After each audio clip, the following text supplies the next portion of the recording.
پاکستان تحریک انصاف مقبول ہے، تو کیا عمران خان اگر سیاست میں آتا ہے تو ان سب کو آؤٹ کر دیتا ہے، وہ 1/3 سے بھی زیادہ میجورٹی لے کر حکومت بناتا ہے؟ کیا پی ڈی ایم کو انکلوڈنگ تمام سیاسی جماعتیں، ان کو عمران خان سے شکست کا ڈر ہے جس کی وجہ سے یہ اس کو نائل کرنا چاہتے ہیں؟ یہ بات اپنی جگہ پہ کہ شکست ہوگی، ڈر ہوگا، بے روزگار ہونے کا خطرہ ہوگا، لیکن یہ وہ خوف نہیں ہے جس کی وجہ سے اس کو نائل کرنا چاہ رہے ہیں۔ اصل خوف عمران خان کو نائل کرنے کا یا کوشش اس لیے کی جا رہی ہے کہ اگر عمران خان جیت جاتا ہے، وہ اپنی میجورٹی سے، اکثریت سے حکومت بناتا ہے، تو وہ اس پاکستان کی عوام کو اس طرح سے جگا دے گا، ایک ایسا ٹرینڈ سیٹ کر دے گا، اداروں کو ان کے ڈومین کے اندر لے کے آئے گا کہ اس کے بعد کرپشن کرنا ان کے لیے مشکل ہو جائے گا، امریکہ کی غلامی کرنا ان کے لیے مشکل ہو جائے گا، اور یہ جو 2-2 4-4 6-6 بندوں کی سیاسی جماعتیں بنا کر بیٹھے ہوئے ہیں، جن کو باوقت ضرورت استعمال کر کے، کسی کی 2 سیٹیں ہیں، کسی کی 1 سیٹ ہے، کسی کی 4 ہیں، استعمال کر کے حکومتوں کو گرایا جاتا ہے، یہ نہیں ہونے دے گا، کیونکہ پھر وہی سیاسی جماعت ہوگی جو کامیاب بھی ہوگی اور جو اس ملک کے لیے بہتری بھی کر سکے گی۔ اصل میں یہ وہ خوف ہے، یہ وہ ڈر ہے جس کی وجہ سے جب سے عمران خان کی حکومت ختم ہوئی اس وقت سے لے کے اس وقت تک اس کو نائل کرنے کی مسلسل کوشش کی جا رہی ہے۔ تیسرا خاص نقطہ یہ جو اس کی بیٹی کے حوالے سے یہ جو پرسنل کریکٹر اسیسینیشن کرنے کی کوشش کی جا رہی ہے، اس پہ بھی اگر ہم بات کریں تو تاریخ اٹھا کر دیکھ لیں، اس تک جو بک ہے اس کو آپ پڑھ لیں، جون ایلیا کی شاعری پڑھ لیں، بہت سے ایسے رائٹر ہیں جنہوں نے ان ماضی کے حکمرانوں کی جو عیاشیاں ہیں وہ اپنی اپنی کتابوں میں لکھی ہیں۔ اگر وہ آپ پڑھ لیں تو اس سے یہ لگے گا کہ ان کے سامنے عمران خان نے کچھ بھی نہیں کیا۔ یہ کریکٹر اسیسینیشن اگر دیکھی جائے تو یہاں کے جو مولانا ہیں، یہاں کے جو ماضی کے سیاستدان ہیں، نون لیگ کے اندر ہیں، پیپلز پارٹی کے اندر ہیں، دیگر جو اس طرح سے جماعتیں ہیں، بیوروکریسی میں ہیں، کس نے کیا نہیں کیا یہ سب کے سامنے ہیں، اور اس پہ کسی قسم کا کوئی کیس نہیں ہے، کوئی درخواست نہیں ہے، کوئی نااہلی کی ریٹ دائر نہیں ہوئی، کیونکہ اس سے بھی ان جو خاص کر کے جو ادارے ہیں، اسٹیبلشمنٹ ہے، ان کو کوئی نقصان نہیں تھا۔ انہیں پتہ تھا کہ یہ کرتے رہیں گے، ہم ان کو بلیک میل کرتے رہیں گے اور اس کے بعد ان کو اپنے مطلب کے لیے، اپنی مرضی کے لیے استعمال کریں گے۔ عمران خان کا یہ ایشو بھی کوئی اتنا بڑا نہیں ہے، لیکن اصل ان کو خوف یہ ہے کہ عمران خان کی حکومت آنے کے بعد پاکستان پھر وہ نہیں رہے گا جو ان امیروں کی، ان مافیا کی، ان اسٹیبلشمنٹ کی جو جاگیر بنی ہوئی ہے، ان کی جو عیاشیوں کا اڈہ بنا ہوا ہے، یہ ختم ہو جائے گا۔ پھر یہ ملک بنے گا، پھر یہ عوام کی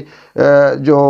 زندگی ہے وہ آسان ہوگی، عام آدمی اس میں ترقی کر سکے گا، اور پھر یہ باقی ملکوں کے ساتھ اس دنیا میں برابری کی بنیاد پہ بات کرنے کے قابل ہو جائے گا۔ یہ وجہ ہے،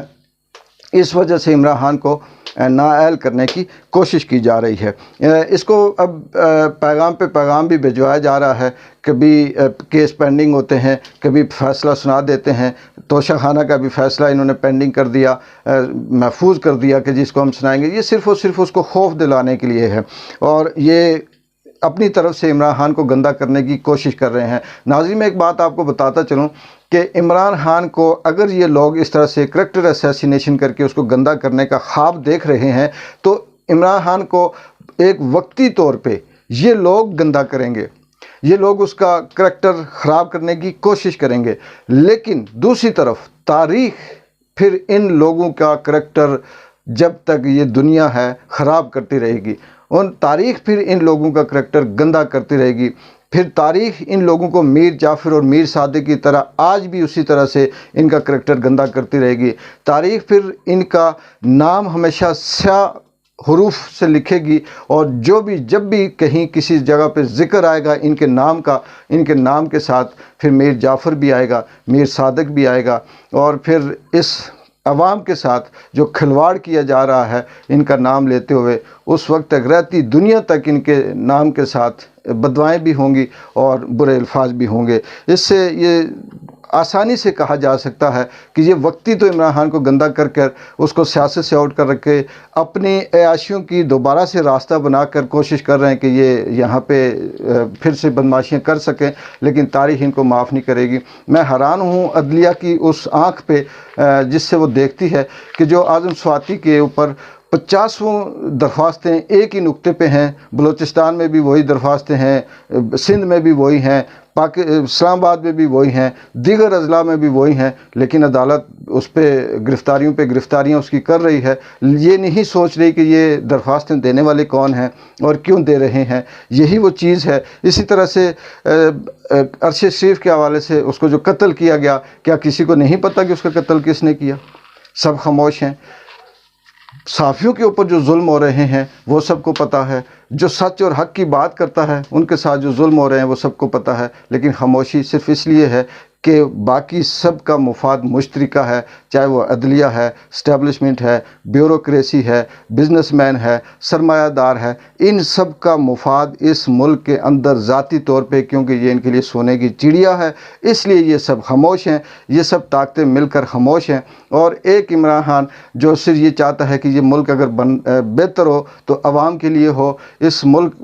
کا فائدہ جو ہے وہ عام آدمی کو پہنچے اور ہم کسی کی غلامی نہ کریں، اس ملک کا جو حکمران ہو اس کا علاج اس ملک میں ہونا چاہیے، اس کے بچے اس ملک میں پڑھنے چاہیے، اس کا سرمایہ اس ملک میں ہونا چاہیے، اس کا اثاثے اس ملک میں ہونے چاہیے، یہ عمران خان چاہتا ہے۔ اور اگر وہ آتا ہے تو وہ ایسا ٹرینڈ سیٹ کر دے گا کہ جو اس ملک کا ہوگا وہی مستقبل میں اس ملک پہ حکمرانی کر سکے گا، جو نہیں ہوگا وہ نہیں کرے گا۔ یہ وہ خوف ہے، اس خوف کی وجہ سے پچھلے 8 ماہ سے مسلسل ایک ایسی طاقتیں، ایک ایسے نیریٹو بلڈ کرنے کی کوشش کی جا رہی ہے جو عمران خان کو نائل کرنے میں ان کی مدد کر سکتا ہے۔ لیکن دیکھتے ہیں کہ سچائی کی طاقت بڑی ہے، عزت اللہ کے ہاتھ میں ہے، زندگی اور موت اللہ کے ہاتھ میں ہے۔ اس کا فیصلہ کیا یہ زمین کے خدا کریں گے یا آسمان کا خدا کرے گا، یہ فیصلہ آنے والے وقت میں انشاءاللہ ہم دیکھیں گے۔ اقبال جنجوع کو اجازت دیں، اللہ حافظ۔